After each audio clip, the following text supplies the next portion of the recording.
Voilà, bonjour à chacun. Très heureux de vous retrouver ce dimanche matin pour poursuivre avec vous une série de prédications sur l'espérance du chrétien. Je vous avais déjà proposé une prédication sur la résurrection, et voici donc la résurrection et la vie éternelle, voici donc la deuxième. Alors peut-être un rappel des 4 sommets de l'espérance du chrétien: l'espérance du retour de Jésus-Christ, l'espérance de la résurrection et de la vie éternelle, l'espérance en la justice de Dieu et l'espérance du règne éternel de Dieu. Je vous ai déjà parlé du retour de Jésus-Christ lors de 2 prédications, et donc on est au point 2, la résurrection et la vie éternelle. Et je vous avoue que je pensais faire les 4 en une année scolaire, et que voilà, en tirant un peu sur le fil et sur les textes bibliques, ce sera probablement 2 ans. Alors nous sommes occupés à gravir ce 2e sommet. On avait rappelé la fois passée que Christ est le cœur de l'espérance. Je vous propose pour commencer ce premier texte de 2 Timothée chapitre 1 versets 9 et 10. C'est le Seigneur, autrement dit Dieu, qui nous a sauvés et qui nous a appelés à lui appartenir, non pas à cause de ce que nous avons fait de bien, mais à cause de son projet à lui et à cause de sa grâce. Il nous a accordé cette grâce par Jésus-Christ de toute éternité. Il nous l'a fait connaître maintenant par les manifestations de notre Sauveur Jésus-Christ. C'est lui qui a mis fin au pouvoir de la mort et qui, par la bonne nouvelle, a révélé la vie immortelle. Vous le savez peut-être, mais après la Réforme, il y a eu pas mal de catéchismes qui ont été publiés. Et un des catéchismes les plus célèbres date de 1563. C'est le catéchisme de Heidelberg, qui résume les principaux enseignements de la Bible en 129 questions et réponses faciles à mémoriser. Et connaissez-vous la question 1 ? Bon, il faut effectivement en retenir 129. Je vois Eric qui sourit, mais on va essayer de retenir la première. Quelle est ton unique assurance dans la vie comme dans la mort ? J'appartiens corps et âme à Jésus-Christ, mon fidèle Sauveur, dans la vie comme dans la mort. Un enfant peut entendre cela, tout le monde peut comprendre, et un mourant peut même le vivre au moment du grand passage. Le 21 juillet 2013, Philippe est devenu le 7e roi des Belges. À cette époque, j'avais des entretiens quasi quotidiens avec un chrétien en soins palliatifs. Le 21 juillet 2013, ce chrétien dit à son médecin devant moi: « Aujourd'hui, les Belges verront un nouveau roi. Et moi, dans quelques jours, je verrai Dieu, mon Créateur, le roi des rois. » Cette espérance interpelle les soignants. Et l'un des médecins témoignait: à l'approche de la mort, nous devons souvent apaiser l'angoisse des patients par des calmants. Mais pour ce patient, c'est inutile. L'unique fondement de cette espérance, mes amis, c'est Jésus-Christ, sa mort, sa résurrection. C'était le thème de notre première prédication, le 6 février. La mort n'est pas le projet de Dieu, mais l'homme a voulu sortir du cadre fixé par Dieu. Le péché est entré dans le monde et avec lui la mort. Romains 6, verset 23 nous dit: « Car le salaire que paye le péché, c'est la mort, mais le don que Dieu accorde gratuitement, c'est la vie éternelle dans l'union avec Jésus-Christ, notre Seigneur. Et dans ce début de l'Épître aux Romains, par exemple dans le chapitre 5 que nous allons lire, Paul met face à face la faute d'Adam, le premier homme, et l'œuvre du Christ, bien plus grande et bien plus extraordinaire que la faute d'Adam. Je vous propose d'afficher le verset 15 de Romains 5. « Mais la faute d'Adam n'est pas comparable en importance au don gratuit de Dieu. Certes, beaucoup de personnes sont mortes à cause de la faute de ce seul homme, mais la grâce de Dieu est bien plus grande et son don bien plus important. À beaucoup, ce don est offert gratuitement, grâce à un seul Jésus-Christ. » Je vous lis quelques versets suivants que je n'affiche pas. « Et le don de Dieu a un tout autre effet que le péché d'un seul homme. Le jugement provoqué par le péché d'un seul a pour résultat la condamnation, tandis que le don gratuit accordé après de nombreuses fautes a pour résultat l'acquittement.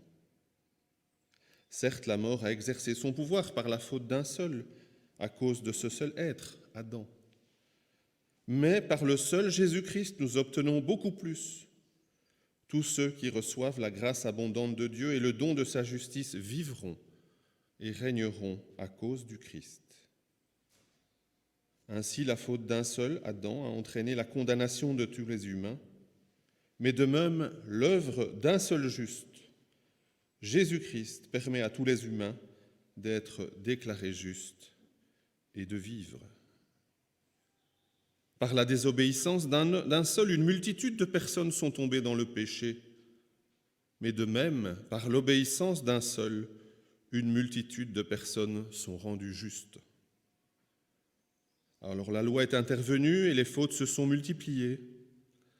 Mais là où le péché s'est multiplié, la grâce de Dieu a été bien plus abondante encore. Et j'affiche le verset 21 de Romains 5. Ainsi de même que le péché a exercé son pouvoir de mort, de même la grâce de Dieu exerce son pouvoir en toute justice pour nous conduire à la vie éternelle par Jésus-Christ, notre Seigneur. Sans l'œuvre de Christ, il n'y a pas d'espérance. C'est son œuvre à la croix qui nous conduit à la vie éternelle. Et dans la prédication numéro 1 sur la résurrection, on avait surtout utilisé 1 Corinthiens 15, qui ne se conclut pas, mais on avait conclu notamment avec ce verset, 1 Corinthiens 15, verset 20. « Mais en réalité, le Christ est ressuscité d'entre les morts, en donnant ainsi la garantie que ceux qui sont morts ressusciteront également. » 1 Corinthiens 15 est donc un passage clé, un chapitre clé, si vous voulez en apprendre plus sur cette résurrection. Et Paul pose une question, et ce sera notre thème aujourd'hui. Mais, demandera-t-on, comment les morts ressuscitent-ils et quelle sorte de corps auront-ils ? Alors c'est ce qu'on appelle une question rhétorique, c'est-à-dire que lui connaît la réponse, mais on peut très facilement imaginer que c'est une question, chaque fois qu'il a parlé de la résurrection, on peut très fort imaginer, s'il y avait un temps de questions-réponses à l'époque, que c'est une question qui revenait souvent. Eh bien, voyons sa réponse.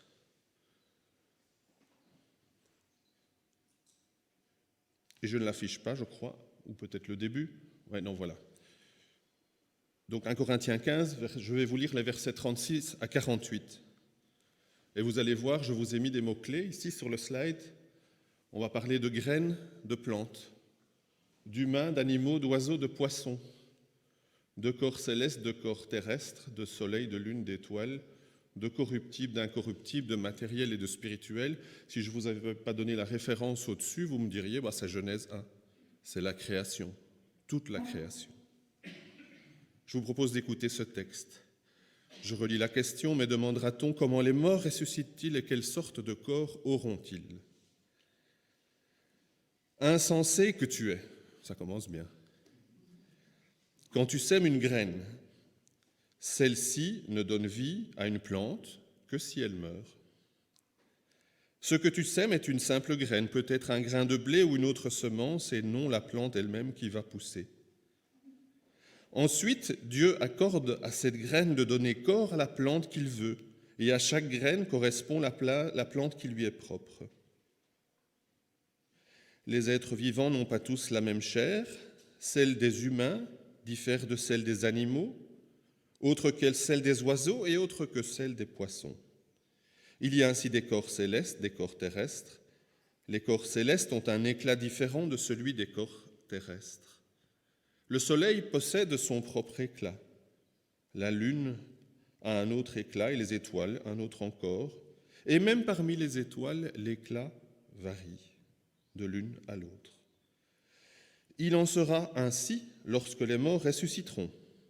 Quand le corps est mis en terre, il est corruptible. Quand il ressuscitera, il sera incorruptible. Quand il est mis en terre, il est misérable et faible. Quand il ressuscitera, il est glorieux et fort. Quand il est mis en terre, c'est un corps terrestre. Quand il ressuscitera, ce sera un corps animé par l'Esprit. Il y a donc un corps céleste, il y a donc aussi un corps animé par l'Esprit. En effet, l'Écriture déclare « Le premier homme, Adam, dont nous avons déjà parlé, devint un être vivant. Ce n'est pas le spirituel qui vient le premier, c'est le matériel et le spirituel vient ensuite. Le premier Adam a été fait de la poussière du sol. Les êtres terrestres sont pareils à celui qui a été fait de la poussière du sol, tandis que les êtres célestes sont pareils à celui qui est venu des cieux. » Oui, est-ce que ça nous concerne vraiment ? J'affiche le verset 49 de 1 Corinthiens 15. « Et de même que nous sommes à l'image de celui qui a été fait de la poussière du sol, Adam, de même nous serons à l'image de celui qui est venu des cieux, Jésus-Christ, ressuscité. » Voilà pour la lecture de ce texte, et si vous voulez le continuer à la maison, vous découvrez encore bien d'autres choses. Alors j'aime le cri du cœur de Paul. « Insensés que vous êtes !»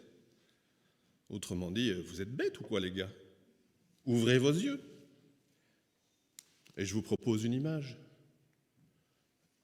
Une image que vous connaissez tous, je la décris pour ceux qui écoutent depuis la maison.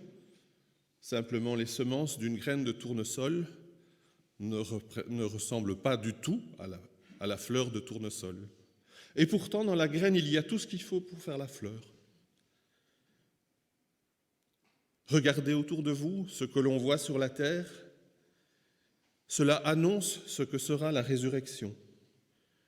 Une graine qui pousse, une fleur qui s'épanouit, une larve qui devient papillon. La nature qui semble en sommeil en hiver pour renaître ensuite avec force, vigueur et beauté. J'ai lu hier l'histoire d'un homme qui a été renversé par l'amour de Dieu en regardant un arbre au cours des saisons.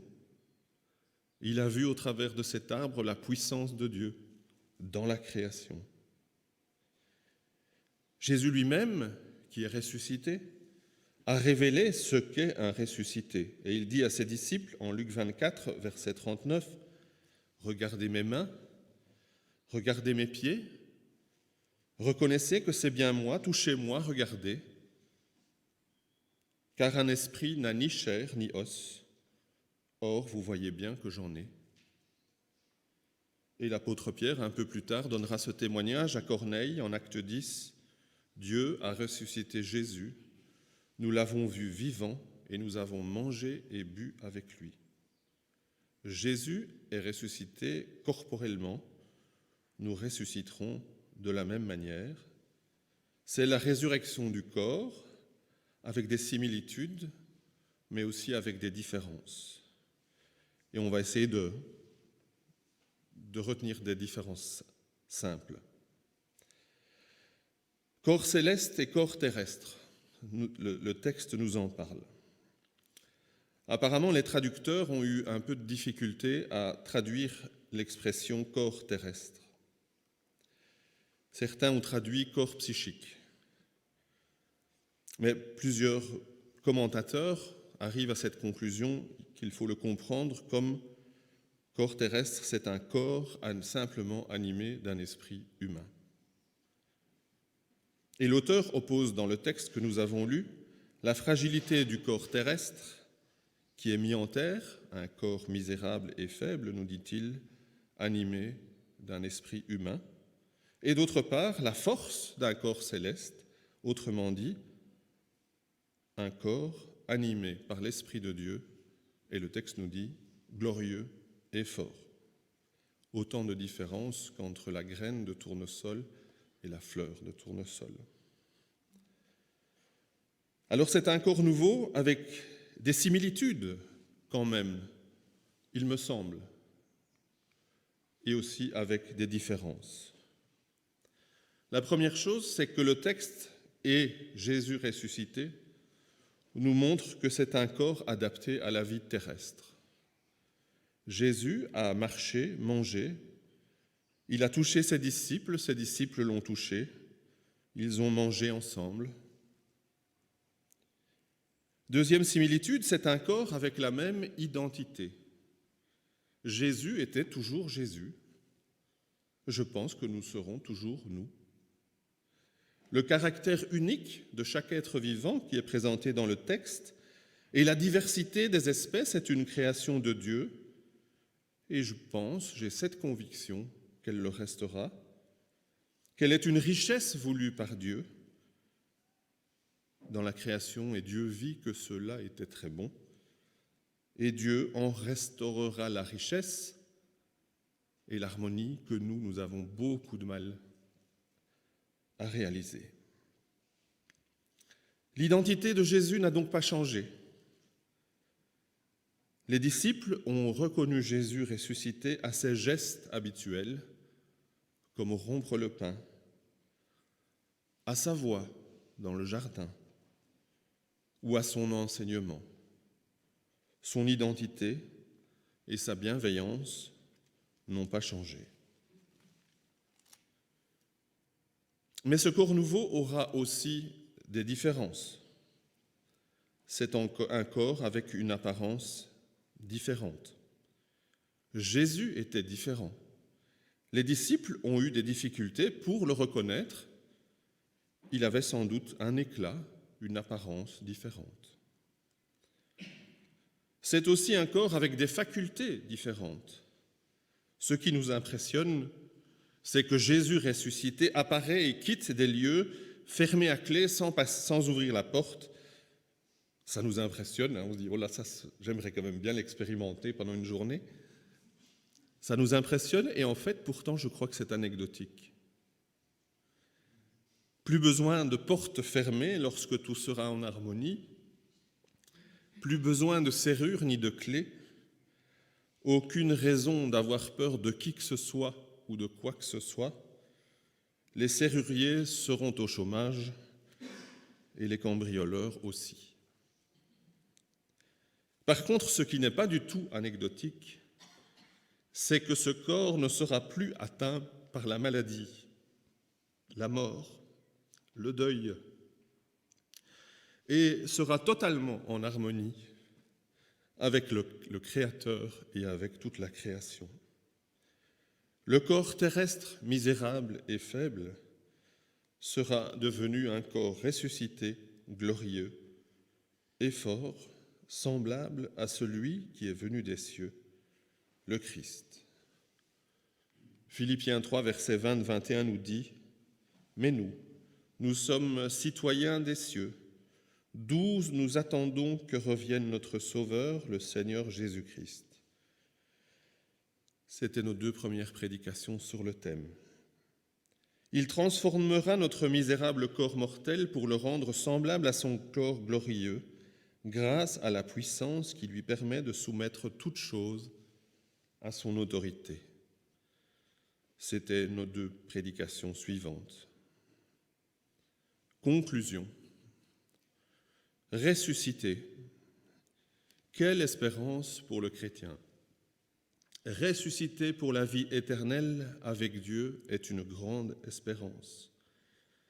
Jean 17 nous dit Jésus dit dans sa prière à Dieu, Or la vie éternelle, c'est qu'ils te connaissent, toi, le seul vrai Dieu, et celui que tu as envoyé, Jésus-Christ. Nous connaissons en partie si le Christ habite en nous par la foi, dans nos corps terrestres. Mais un jour, nous connaîtrons vraiment et nous connaîtrons parfaitement. Nos corps célestes seront en présence de Dieu et de Jésus-Christ. Mais ressusciter, il nous faut le dire aussi, n'est pas forcément une espérance. Pour ceux qui n'auront pas voulu de Dieu, le texte biblique annonce une ruine éternelle, loin de la présence du Seigneur, loin de sa puissance glorieuse. 2 Thessaloniciens, chapitre 1. Peut-être est-ce une des meilleures définitions de ce qu'on peut appeler l'enfer, que des artistes ont représenté de mille et une façons. Un monde sans Dieu, sans foi, sans loi, sans justice, sans bienveillance, une horreur permanente, sans sortie de secours. Mais Dieu ne s'impose jamais.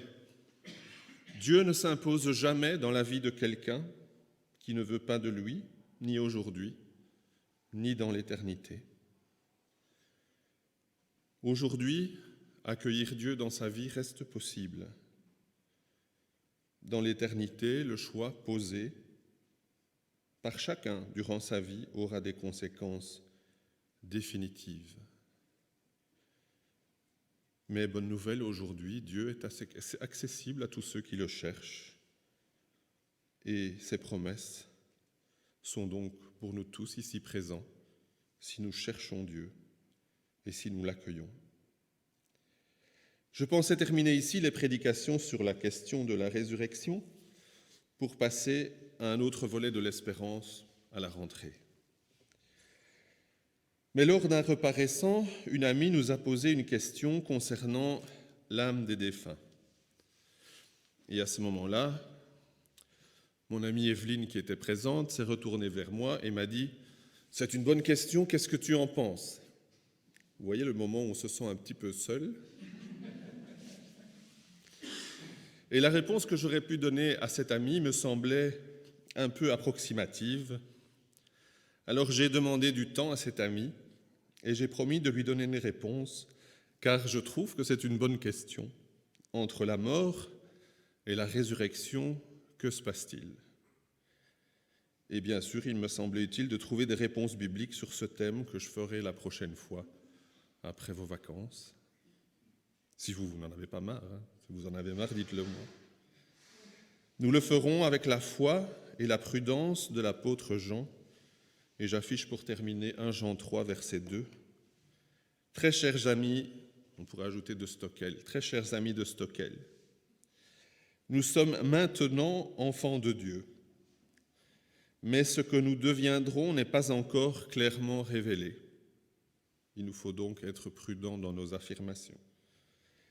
Cependant, nous savons que quand le Christ paraîtra, nous deviendrons semblables à lui, parce que nous le verrons tel qu'il est.